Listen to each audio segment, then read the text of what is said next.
So the root chakra is Muladhara, and the location, see, this concept is taken from the Western authors. There is a book, Eastern Body and Western Mind. If you read that book, you will understand, whatever we are discussing today. This is fundamentally taken from that book. Not entirely, but the framework is taken from that book. Chakras as such don't have a physical location. It is in the energy body. That's what we have discussed. So this chakra identity is physical. The issue, it is survival. Physical means the Muladhara is nothing but your body. This is Muladhara. If you don't have the body, you cannot survive on the planet Earth. To live on the planet Earth, you need a body.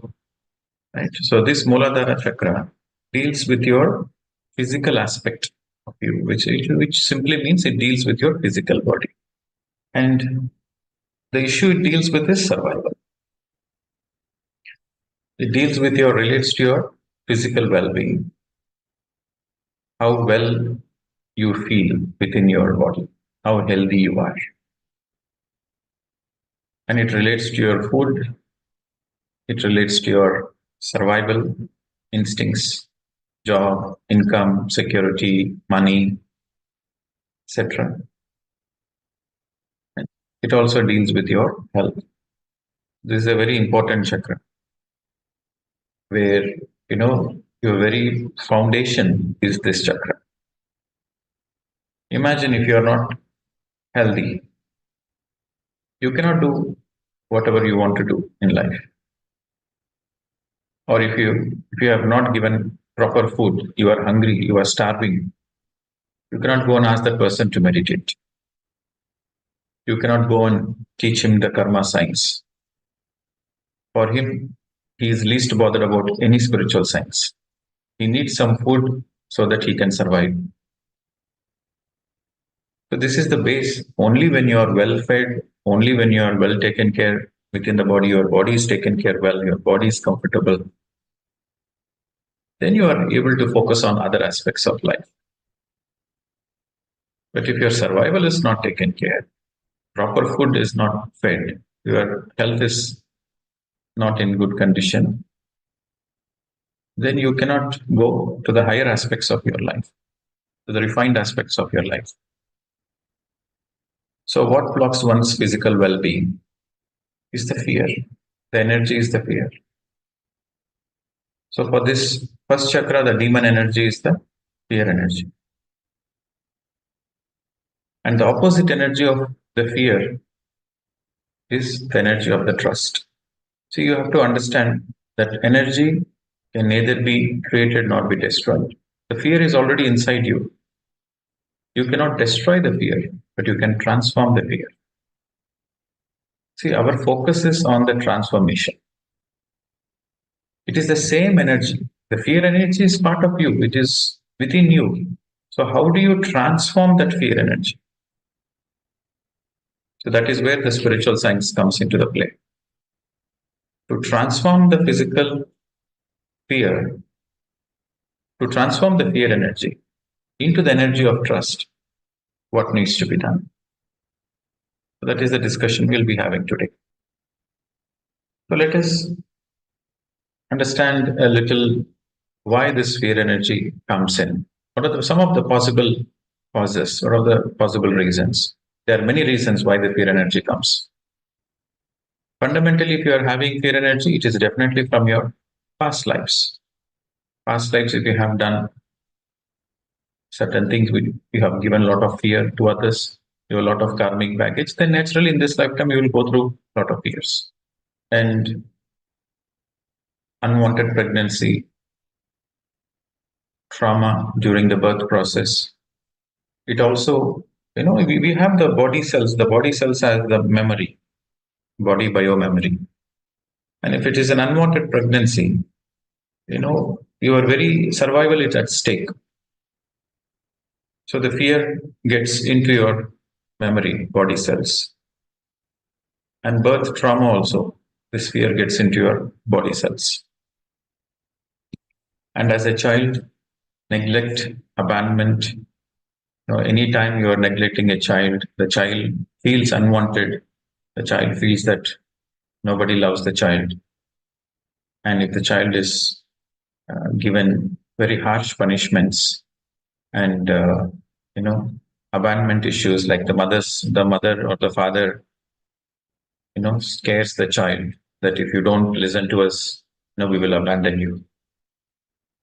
This fear of abandonment, or the parents telling the child that if you don't behave properly, if you don't listen to us, then something will happen to us, then you will be left alone. This kind of emotional blackmail. The parents unconsciously sometimes do an emotional blackmail. You are not listening to me. I'm shouting. And if I keep on shouting, I might die one day. So these words, if the parents tell, then the child gets totally shaken. The child goes through the abandonment fear. So what will happen to me if my parents are not there? How will I survive? So the survival fear starts coming from the child. From the childhood, the survival fear starts getting deep into the memory of the cells. And divorce, sometimes, in a relationship, the parents go through the divorce. But if they don't counsel the child that, we are separating not for you, you are not the reason, but we are there to take care of you. We need to move on for our own good. So the parent should, before taking divorce, the parent should counsel the child that the child is not responsible for the divorce. Most of the time, the child thinks they are responsible for the parents fighting, right? And sudden death in the family, the child also gets shaken. So the parent should educate that, there is no death for the soul. It is just a temporary transition. We all meet in the higher worlds again. So a proper education should be given, or else if the child goes through certain traumas. And when it comes to the food, there is also a lot of manipulation or forced. Parents sometimes they force the children to eat, even though the child says, "I'm full, I'm not hungry." The parents, they think like, no, they should eat a certain amount of food, and they force the child to eat, and the child denies. Then there is a manipulation, and if you don't eat it, then we won't buy you toys. Now, if you don't eat the food, then we will not take you for a holiday. So this is manipulation. So this kind of forced eating, manipulation, or denial of food. Okay, if you don't do the homework, we won't give you food. If you don't listen to us, you will not be served food. So for the child, food is for the nourishment. Food is basically nourishment. So if the child is denied food or forced food or manipulated to eat food, then the survival fear starts coming in. Okay.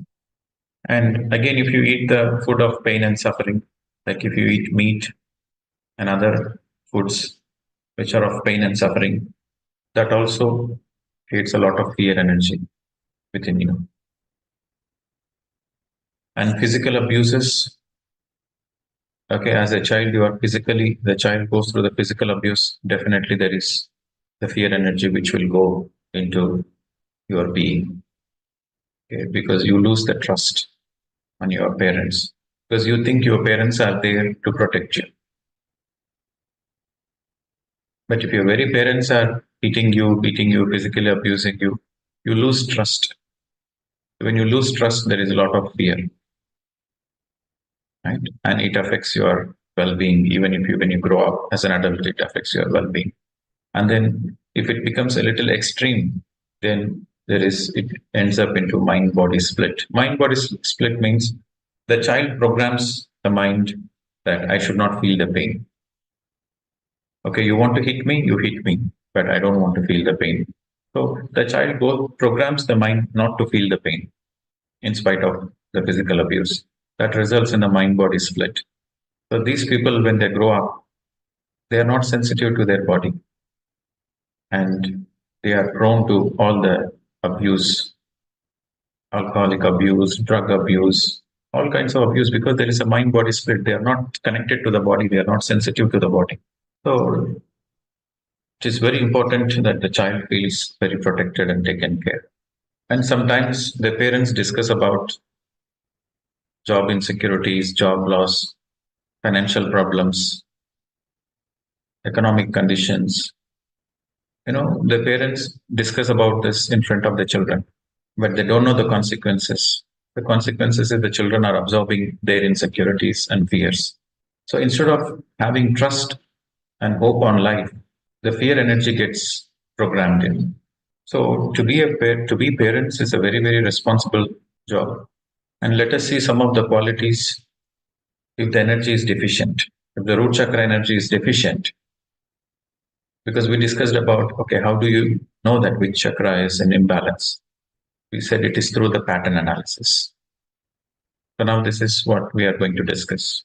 If you have a poor grooming and hygiene, you don't know how to present yourself well, and you are not focused on hygiene. These are the patterns which probably are because of the deficient energy in the root chakra.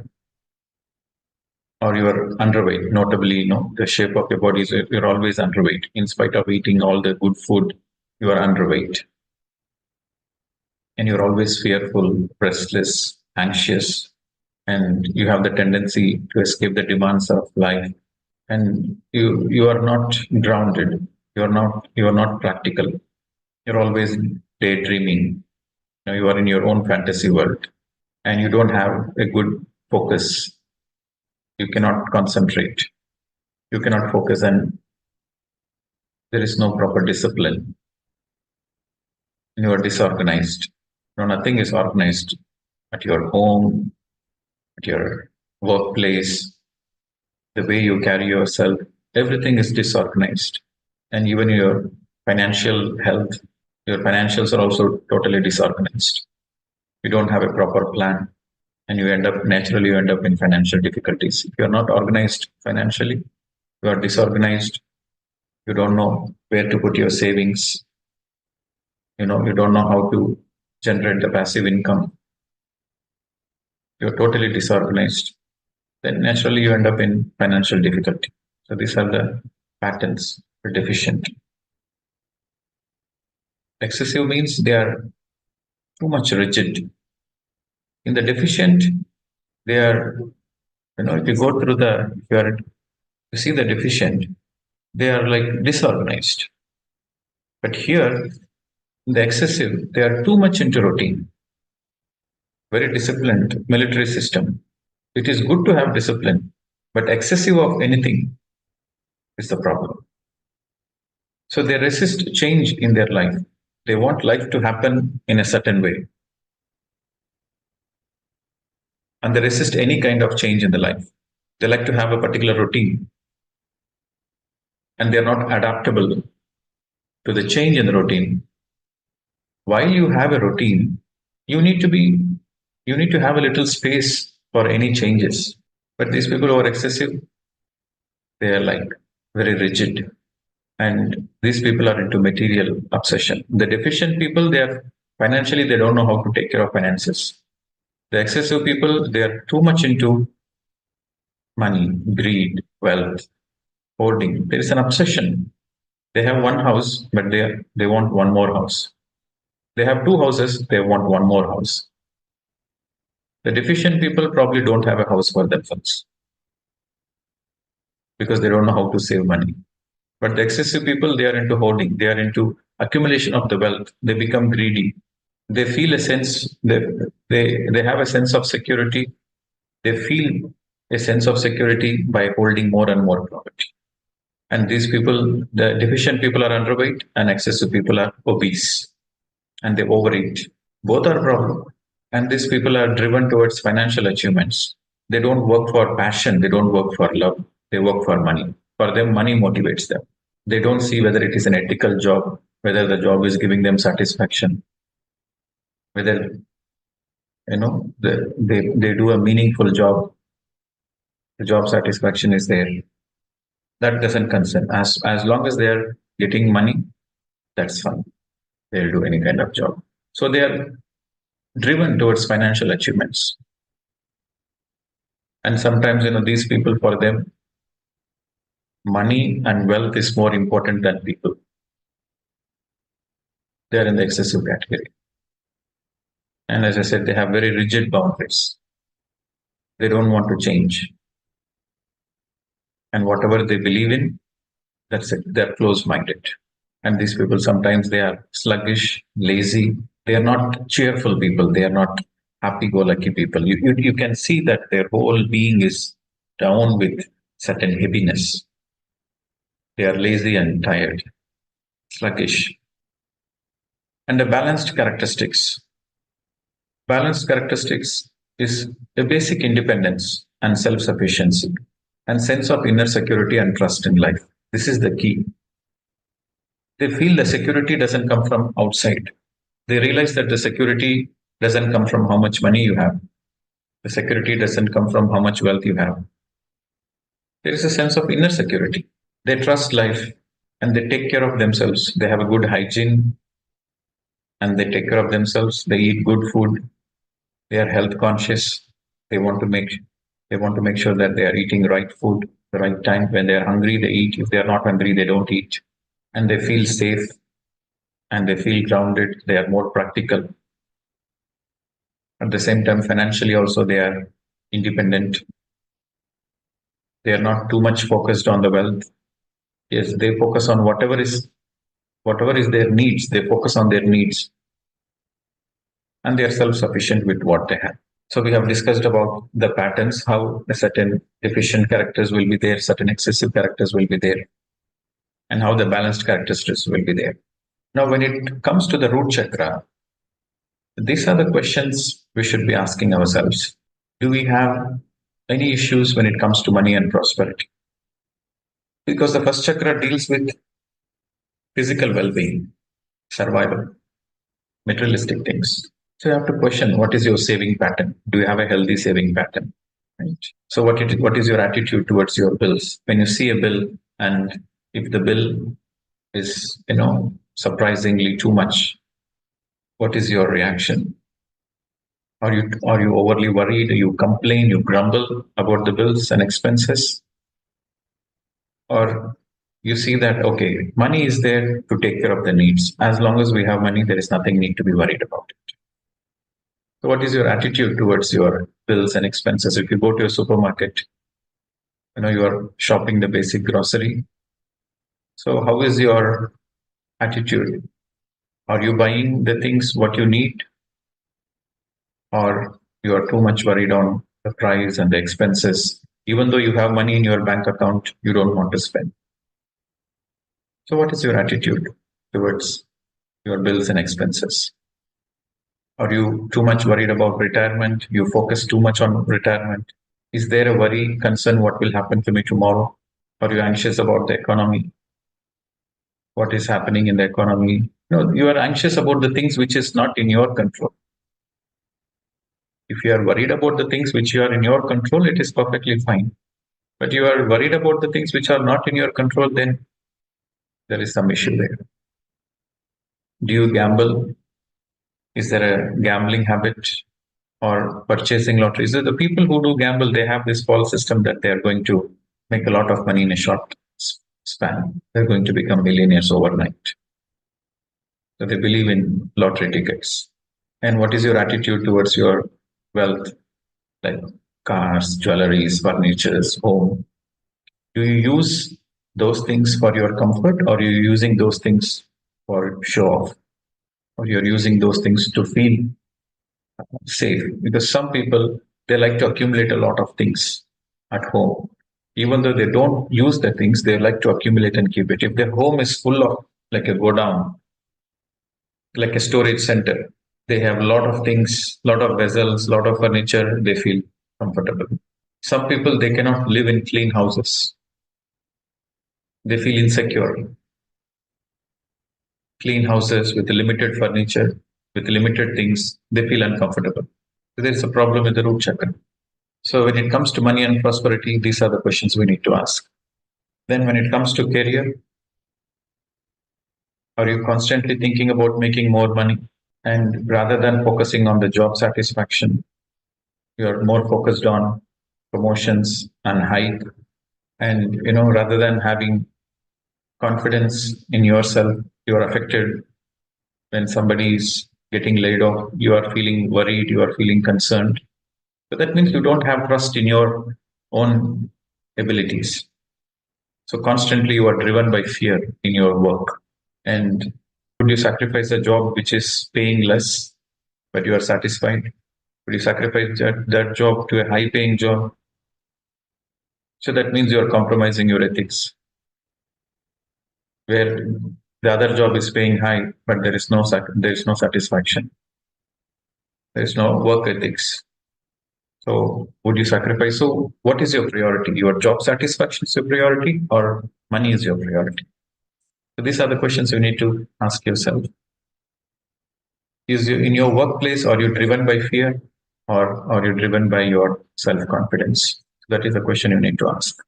So again, when it comes to the body needs and limits, do you have the habit of eating when you are not hungry? Some people, whenever they feel little insecure, whenever they feel little empty, they immediately keep munching something. They keep on snacking something. They are not hungry, but they feel a void within themselves. They feel, little insecure. So eating food makes them feel little comfortable. So they overeat. Even though they are not hungry, they keep on eating. Do you eat according to your hunger, or are you eating based on the time? Oh, it is morning 8 o'clock. I need to have my breakfast. It is 1 o'clock in the afternoon. I need to have my lunch. So do you eat according to the time, or do you eat according to your hunger? That is also a problem. Or do you have the habit of skipping the meals? Some people are too much involved in the work or in the business. They skip the meals. Sometimes, it is time for the lunch break. Still, they don't want to go for the lunch break. They're into business. They are focused on the shop, or they are more focused on the meetings. So you are not. Are you sensitive to the body? That is the fundamental question we need to ask. Are you sensitive to the body? That means if your body is hungry, then you are sensitive and you give the proper food. Take a break from the work and from all the other activities. Or you are skipping the food and your focus is on the job. Something is wrong. Do you once in a while it is okay, but if it becomes a habit, then there is an issue. Do you constantly sacrifice food for others? Again, you are sacrificing your own food for others. Again, there is an issue, because you're not taking care of yourself first. Your focus is on others. There's something wrong. Do you force yourself, or do you force others? Some people, if you go to their houses, they invite you for a lunch or a dinner. Once you are full, you say, it's okay, I'm full. They keep on serving you more and more. They force you to eat. Eat one more roti, eat one more chapati, eat some more rice. You say, no, no. They want to force you to eat. So these people who are forcing to eat, that means they are not sensitive to themselves. And they have this wrong understanding that, if you are forcefully serving others, you are showing your care and love. That is wrong. By forcing others to eat, you are insensitive to others. By respecting their choice, you are sensitive to them. So physical safety is the fourth point. So how do you feel within your body? Do you feel safe? That is a question you need to ask. Do you feel safe within your body? So this unbalanced behavior patterns, they are sometimes into fear, and out of the fear comes the aggression.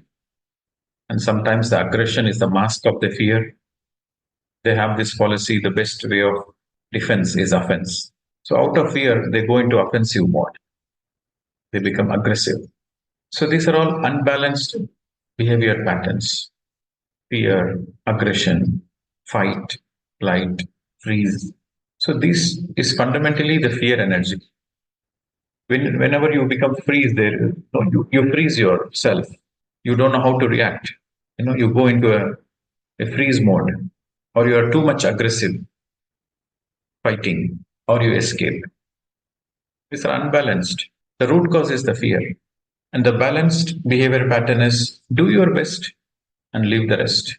You do your best to handle the situation, and always you surrender to the higher intelligence, to the divine, and knowing that all will be well. And basic acceptance. Whatever you have, you accept your home, your resources, your health, your relationships. Do your best and get into the acceptance mode.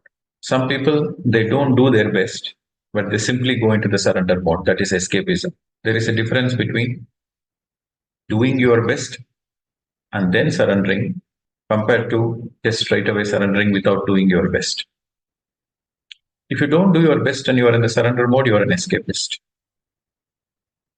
But you do your best and then you let the things flow. So that is a balanced behavior. So some of the physical conditions in the unbalanced first chakra are addictions, exploitations. You tend to exploit others, or you are living in utmost poverty. You are living in the violence is your inner nature, or you are living in a violent atmosphere. Constantly there are certain illness repeating. So these are all the symbols of unbalanced first chakra. So the balanced root chakra will be good physical health. You are active. There's a lot of vitality. And you are connected with the nature. Connected with the nature means you go with the flow. You do your best and leave the rest. You go with the flow. And some of the physical disorders associated are irregular bowel movements and disorders in your bones, in your teeth, and you have issues with your feet, your knees, your base of the spine, and you have eating disorders, and you frequently you are into illness. So these are the things which relates to your root chakra, because your Muladhara means Mula means root, Adhara means support. Your body is your root support for this life. This body is the root support, and if this Muladhara energy is not in balance, naturally you will go into all these kinds of disorders. And now what to do? So here we'll discuss a concept called pull and push. Okay. Pull is something you are pulling yourself, like you are, through the constant process of meditation, with regular meditation, you are pulling yourself up. You are raising your vibration, you are raising your frequency. And then push is something you practice every day. You deliberately do. That is push. In simple words, pull is your spiritual practice. Push is your physical, day-to-day physical practice. So let me explain this concept of pull and push. Pull is your spiritual practice. You are pulling yourself up through your spiritual practice. Push is that you are pushing by practicing certain good habits, like eating good food, going for a walk every day, exercising. These are not spiritual practices, but this complements. So always the push complements the pull. So imagine you need to take a heavy object. You need to pull a heavy object. One person pulling a heavy object is very difficult. But one person is pulling and another person is lifting, pushing, then it becomes easy. So while meditation, the practice of meditation or reading books, Sajjana Sangatyam, all this comes under pull. Spiritually, you are uplifting yourself. Push means all the regular practices, like you are eating food. These are some of the important points. When it comes to the root chakra, the first is the food. We should let go of the food of pain and suffering. let go of the bloody food and eat food of love, gratitude. Simply plant-based food, and don't eat garlic. If you eat garlic, it creates more fear within you. So that's why all the yogis, all the rishis, and all the enlightened masters, and all the temples, they avoid garlic. The more you eat garlic, the more it creates the fear inside you. Garlic is created by dark force. It is created as a spy with all the good qualities for the physical body. If you eat garlic, it is good for the physical body, good for the heart, and good for the intestine, good for digestion, and all the things. But spiritually, it is very bad. So avoid garlic. So the first is vegetarian food, plant-based food. Avoid garlic, and eat only when you are hungry. Eat only when you are hungry. Don't overeat. 25% of hunger should always be there. If you are hungry to eat 4 rotis, you should eat only 3 rotis. The 25% hunger should always be there. This is the healthy way of eating. And eat the food to the highest taste, but quantity should be limited. Limited quantity and high taste, high quality taste. And drink plenty of water. At least once in a week, practice fasting. Lankanam Parama Aushadam. Lankana means fasting. Aushadam means medicine. Parama means highest. Fasting is the highest medicine. Fasting is the great medicine. Once a week, you should fast. For good health, if you want good health, you do fasting. During the day of fasting, a lot of detox happens. Your body releases a lot of toxins from within your system. Your body naturally has a healing properties. Your body has capacity to heal itself naturally. But you should give the time and space for your body to heal. You keep on dumping the food all the time, morning, afternoon, night, morning, afternoon, night. Then where is the space and the time for the body to heal itself?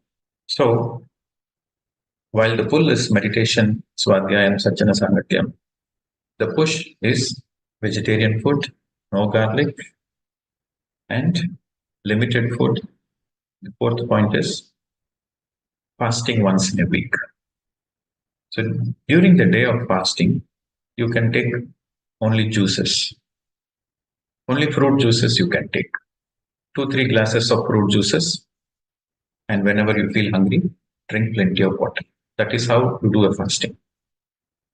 3 glasses of juices, fresh fruit juice. And the rest of the time, plenty of water.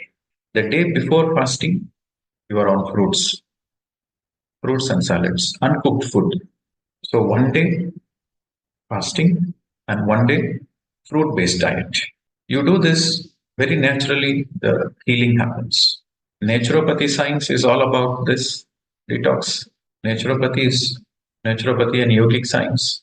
They deal with only through the fasting, they heal a lot of things. They let the body to heal itself. So that's why here, whenever we do a retreat here in this ashram, the diet is a detox diet. Lot of juices, lot of fruits. So while your physical body is detoxing and you are sitting in meditation, you are pulling yourself up. You're spending time in nature. That is how your energies are in balance. The more and more you let go of the fear, the more and more the trust energy. The fear energy transforms into the energy of the trust. You need to feel grounded. Be practical. How will you be practical? How will you be grounded? Spend time in the nature. Walk barefoot. When you are walking barefoot, you are connected to the Mother Earth. There are a lot of nerve endings in your feet. So when your feet is touching the ground, all the nerve endings gets activated. There is a certain well-being you feel within your body when you walk bare feet. The energy of the Mother Earth, the frequency of the Mother Earth gets in alignment with your body frequency. So drinking plenty of water is very, very important. At least 4 liters of water minimum per day. At least 4 liters. Given 24 hours, at least 4 liters of water. Fasting, grounding, walking barefoot, And most importantly, you don't want fear in life, you don't give fear to anybody. Once you become a vegetarian, that means you stop giving fears to all the animals. At the same time, with the fellow human beings also, especially if you're you are a boss, or you have employees working for you, don't create fear. Don't give fear to them so that they do the job, so that you can exploit the work. No. Life moves forward based on the trust, not on fear.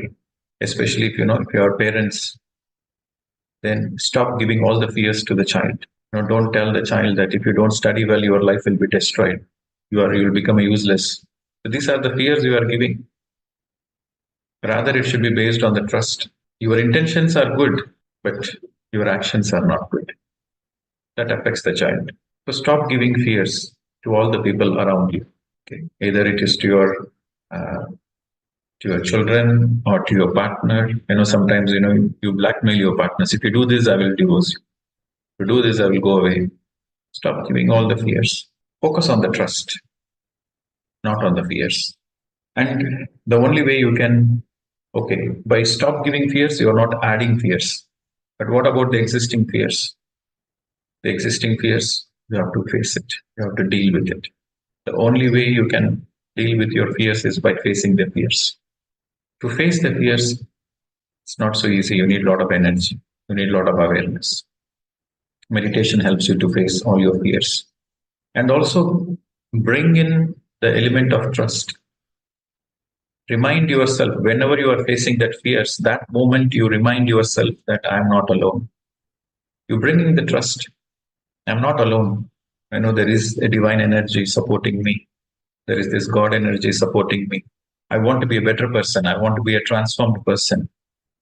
I want to be a better person so that I can do more good things. Now you have a very good reason for the divine to support you. If it is only for yourself, then you might have a doubt. But you have this intention that you want to help others, then yes, naturally you become eligible candidate to receive all the help from the divine. So bring in the factor of trust as well. So bringing in the factor of the trust by practicing more and more meditation, by having the right food, right quantity of food, and by going through a regular detox. You see, in the olden days in our Indian system, even I remember my grandmother. She used to fast uh, every week. She used to do fasting. So it is quite natural that this fasting was part of our culture. For Ekadasi, they will be fasting. For Amavasya, they will be fasting. For Paurnami, they will be fasting. This is part of our Indian tradition. Food, the consumption of the food was from the Ayurvedic in the olden days. They eat food as a medicine. Food is medicine for them in the olden days. Now we have forgotten. Now it is time to bring back all the good things which who our ancients were practicing. All the good habits, food habits, especially from the Ayurvedic text, should be incorporated. Good food habits simply means you are eating more fruits, more vegetables, and less cooked food. As simple as that. You can cook a tasty food with a lot of spices once in a while, but your main course of meal is more fruits, more vegetables, more liquids, more juices, and less spiced food. Spicy food, masala food is limited. This is the healthy way of eating food. Okay, so with this, I think we will wrap up this root chakra. So if you have any questions, you might ask. We'll take one or two questions and then we'll conclude it. The reason I'm emphasizing a lot on the food when it comes to the root chakra is because food plays a very important role in our physical well-being. You need to focus on the patterns. Don't be concerned. Oh, I have this problem. Oh, I need to focus on this. Oh, I need to focus on that. Don't be concerned. Just see this as a patterns and consciously work on it. So this chakra workshop is intended for you to be a better person. This chakra workshop is intended for you to go through a self-healing process. It's not to scare you. It is there. This workshop is as a reflection for you. that you can be a better version of yourself. These are the areas to be focused on. To see what problems we have, to see what are the shortfalls we have, it needs a lot of awareness. So this chakra workshop helps you to see your own patterns. Okay. You say a detox diet, one day we have only juices and the previous day we have fruits. My question is, if we have only fruits, doesn't it still qualify as a detox diet? Like, I could be wrong, but you make juices out of the fruit. So instead of having those fruits as juices, can't we just chew the fruits and eat? They say that you lose the fiber when you actually make it into a juice. I don't know how much of it is a myth. Okay. So one day when you are taking juices, that means your digestive system is not overloaded. Okay. So you are resting your digestive system to the maximum limit possible. So when you give rest to the digestive system, that's when the detox happens. So that is the reason we say go on juices. So the idea is not to put in any solid matter into your stomach. Okay, juices gets easily absorbed, and you can do water fasting also. But for beginners, you can begin with juices, but you can also do water fasting. Just squeeze a little bit of lime and take a little bit of honey instead of juices. Honey lime. Honey is already processed. Honey gets easily absorbed. Honey is already processed. Honey is already a processed food. It doesn't need much digestion. It doesn't need to go through much digestion. So you're taking honey lime juice, 3 glasses of honey lime juice. That is the best way. Some people, they don't like to take honey lime juice, so at least juices, the second best option. So the idea is to give rest to the digestive system. Sir, my question is that see, sometimes you say that patterns are keep on getting repeated multiple times in our life. That means that we are not passed through that lesson, right? We have not learned what it is required for that person, right? Or from the situation. No, if the challenges are repeating again and again, then that means you have not learned that lesson. But if this pattern is based on your behavior. This is behavioral pattern. Okay, you have a certain behavior repeating itself, that is called behavioral pattern. What you are referring to is lessons not learned. Is if you have not learned the lesson, you will have the same challenges again and again, same challenges in life. But these are the qualities, behavioral patterns, how you respond to a certain situation. What is your pattern, how you respond? So that is a pattern. Any kind of problem, any kind of challenge, how you respond. What is your normal pattern? Do you avoid it? Do you escape from it? Or you're too much concerned about it? So that determines your pattern, which determines whether it is excessive or deficient. Pradeep, so my question is, I'm a vegetarian. My husband is a non-vegetarian. So in recent times, I decided that I'm not going to cook any non-vegetarian food for my husband. He also accepted. He has increased buying the non-vegetarian foods from outside. So I became so much concerned and I started cooking non-vegetarian food. So what to do, Pradipji? I'm going against my conscience. I know it is wrong, but instead of leaving him buy the food outside and eat those unhygienic, non-loving food, it is better that I cook the food and give him, is what I have decided. You are cooking meat. Yes. Okay, so out of love for your husband, so why should he eat outside meat? So better I cook and serve him. So the question is it the right thing to do? I'm not going to answer. What to do? I know it is wrong. But can anything be done in this situation? I know it is wrong. I know it is wrong. I use only my left hand to cook. So to that extent, I hate it, but I don't have any solution. He literally buys the outside food. It is unhealthy. He eats in front of me. So okay, so you know something is wrong and you still do it. You know what it is called? Knowing something is wrong and you still do it.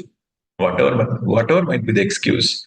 When you know something is not right and you're still doing it, And that is called sin, according to the definition given by Jesus Christ in Bible. Okay, so it is your choice. I'm not, see, when it comes to the food habits, I'm not going to tell what should be done, what should not be done. I'm just here telling you what is the right thing to do. So you choose whether to implement it or not. And why I'm so concerned about this is in recent times, maybe for past 2 weeks, I have seen that the fear energy has risen within me to very high extent. I literally I feel that the fear energy is choking from here. So we thought maybe I started cooking non-vegetarian food for him, and that's the reason for this contemplating and Why don't you do this experiment?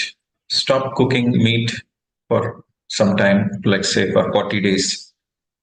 40 days. Anyway, you are a vegetarian. So stop cooking meat for 40 days and you see how you feel in this 40 days. And accordingly, you decide whether to continue or not. Why don't you do your own experiment? See, the definition given in Bhagavad Gita, the person who abets, the person who kills, the person who sells, the person who buys, the person who cooks, the person who serves, the person who eats, all are part of the same sin, karma. You might be a vegetarian, but you're cooking meat and serving others. You still have the same share of himsa. So it is clearly spoken. But you can do this experiment and see and figure out, and you share your experiment result with us. This chakra system, once again, I'm reminding you, this chakra system, this workshop is for you to become a better person, for you to see what are the areas you need to work on. If you are not organized in your life, that means you need to focus on that. Financially, you are not healthy, then you need to focus on that. In the food habits, you don't have good food habits, then you need to focus on that. And if you are having too much concerns and anxiety and fear in your life, then you need to focus on that. You are not feeling grounded, you are not feeling safe within your being, you need to focus on that. So how do you focus on that? It's very simple. Pull and push. Meditation, reading books, and Sajjana Sangatyam all comes under pull. Push, face your fears, take care of your food, take care of your body, because your body is very important. So be more sensitive to your body.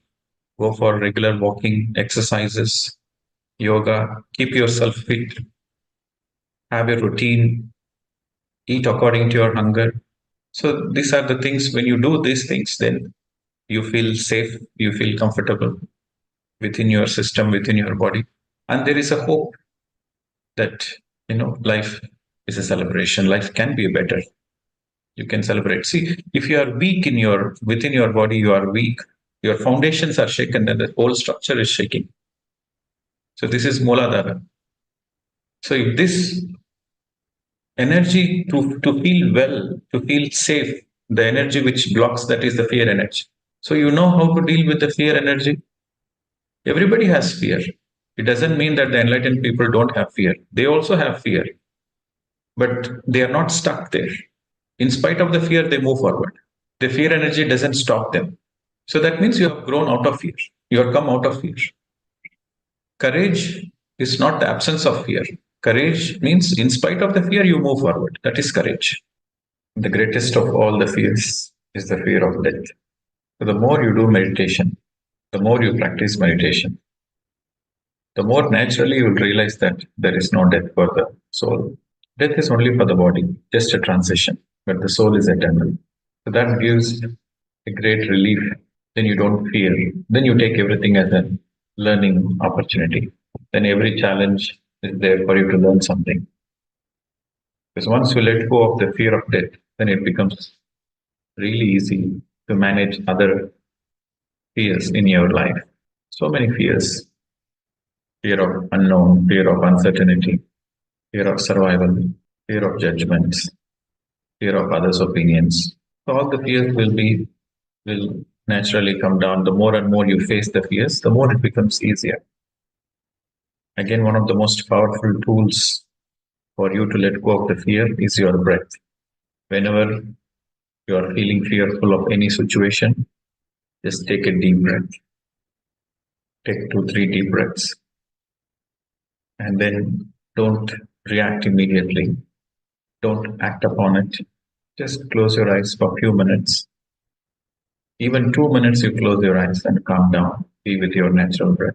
In the beginning, you take deep breaths, and after that, you come back to your normal. The moment you close your eyes and just observe the breath, you will remember life is a drama. You will remember that all these challenges are there for you to learn. So that spiritual learning you will remember in that few minutes of meditation. And that empowers you. That gives you the strength to face all your fears. Okay. So that's how meditation plays a very, very important role. Facing the fears, to face the fears, you need meditation. And yeah, when you do the right things will happen to you. So that is why it is very important to do the right things. It's very important to do your dharma. Because if you do your dharma will protect you. In all the emergencies, in all the challenging moments, your dharma will protect you. How will the dharma protect you? By giving you the strength and energy to face the fears. Your dharma protects you by giving you the courage. We have Ashtalakshmis, and among all the Ashtalakshmis, the topmost is the Devi Lakshmi. When you have Devi Lakshmi with you, all the Lakshmi follows the Devi Lakshmi. You see any successful businessman. A successful businessman is the one who takes risks. A person who doesn't want to take risks, he cannot be an entrepreneur. He cannot be a great businessman. And to take risk, yes, there are fears are there, but in spite of the fears, you need a certain strength to go forward. In spite of the fears, to go forward, you need strength. You need that courage. So that courage, you earn that courage through when you do good karmas, when you follow your dharma. The more and more you are in the path of the dharma, the more this Devi Lakshmi is with you all the time. So that's how you feel. That's how you deal with the first chakra. No other way. The only way is to face the fears. But to face the fears, you equip yourself. Do your dharma. Your dharma will protect you. And then regular meditation. And bring the element of trust. Trusting life. Trusting whatever happens for good. That trust is very important in that critical factor, in that critical moment when you're going through that fear. That trust is important. Thank you very much. Sit everyone.